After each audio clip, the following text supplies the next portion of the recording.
This is a community of 60 people living in Nine Chung. When it snows, the grass dies, and there's no longer anything to eat. The Arctic is a land of extremes, deadly cold, endless darkness, and brutal isolation. Yet for centuries, its indigenous tribes have defied nature, thriving in conditions that should be unlivable.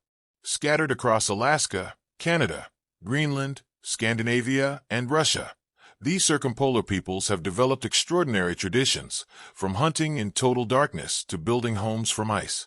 Their way of life is astonishing. However, some tribes stand above the rest. The Yupik people believe the world around them is not just made of land and sea, but of spirits. For them, this isn't a fantasy, it's their way of life. They believe everything in nature has a soul, from towering mountains to tiny fish.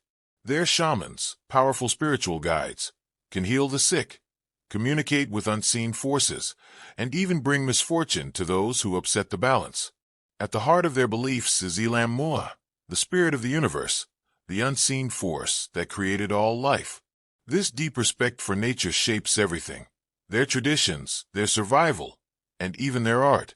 However, their culture isn't just spoken, it's carved, danced, and passed down through generations. The Yupik transform wood and ivory into breathtaking masks and sculptures, each telling a unique story.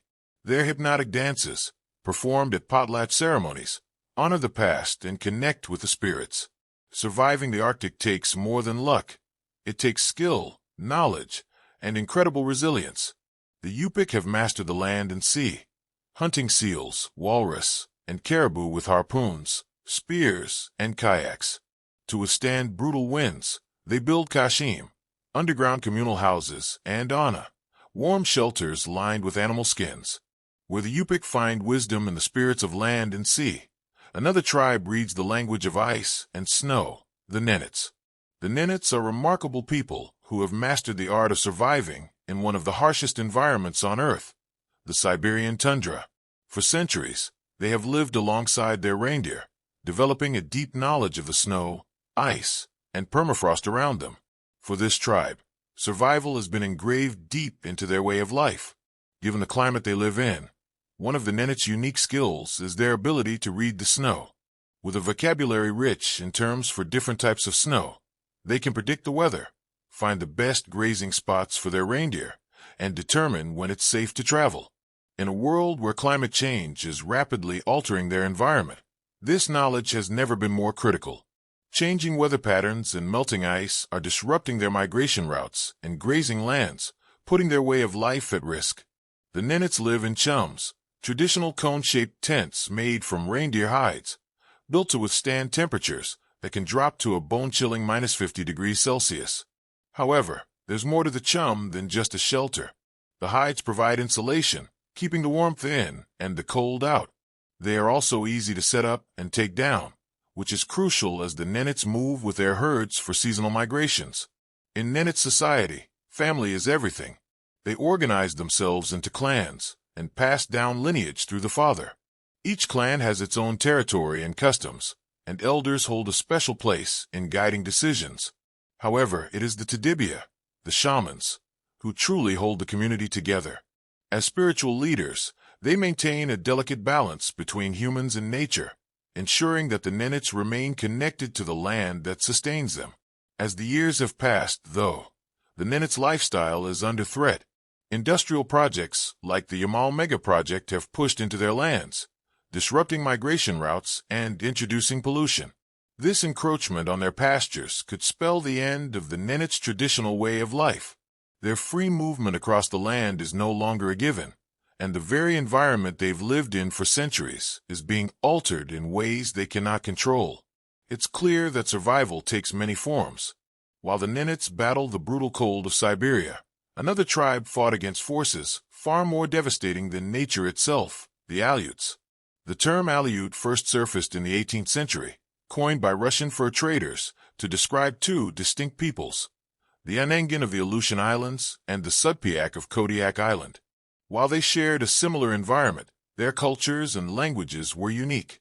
However, when Russian colonizers arrived in 1741, everything changed for the Aleut people. What started as trade soon turned into something far more destructive. The promise of commerce quickly morphed into exploitation.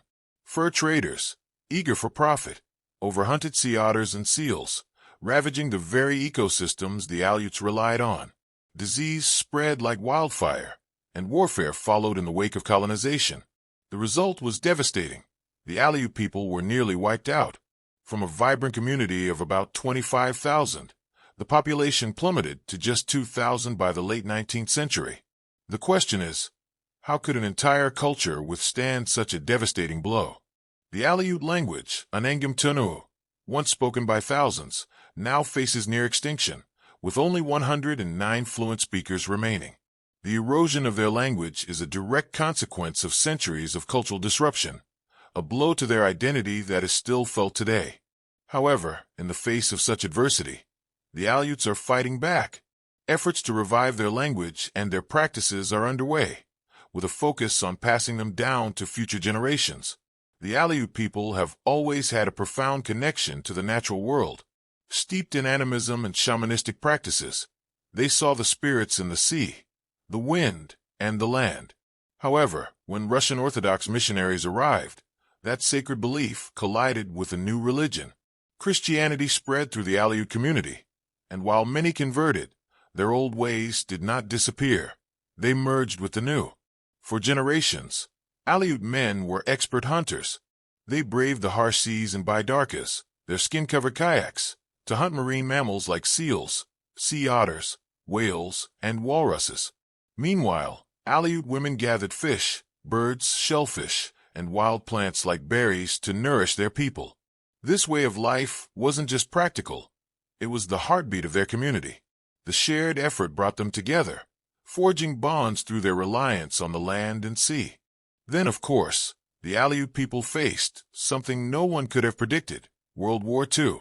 In a shocking twist, the United States government forcibly relocated them to internment camps with appalling living conditions. Families were torn apart, and their way of life was shattered.